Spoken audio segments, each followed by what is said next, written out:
Mastering time, using when in defining relative clauses.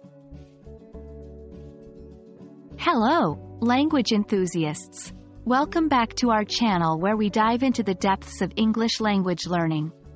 Today, we're honing our focus on a critical element of intermediate grammar, defining relative clauses. Specifically, we'll be tackling the use of when in defining relative clauses, with a particular emphasis on specific times. Let's unlock the full potential of this simple yet powerful word. To lay the groundwork, let's quickly recap defining relative clauses. These are clauses that give essential information about the noun they refer to. They use relative pronouns like who, which, that, and yes, when. Without these clauses, the meaning of the sentence would significantly change or become unclear.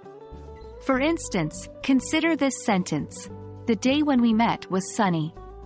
Here, the defining relative clause is when we met, providing crucial details about the day. Now, let's dive into the heart of our discussion, the use of when in defining relative clauses. The word when is used to indicate specific times. These can be exact dates, days, years, or general times like seasons or parts of the day. Take this sentence as an example. Remember the summer when we visited the beach? The clause, when we visited the beach, is giving us essential information about the summer.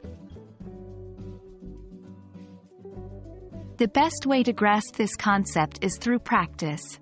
Let's explore some examples and exercises. 1. Example: I'll never forget the year when I graduated from college. Exercise: construct a sentence about a specific day using when in a defining relative clause. 2. Example: the evening when we watched the sunset was unforgettable. Exercise: make a sentence about a particular season using when in a defining relative clause. Remember, the key here is to provide essential information about a specific time using when in your relative clause.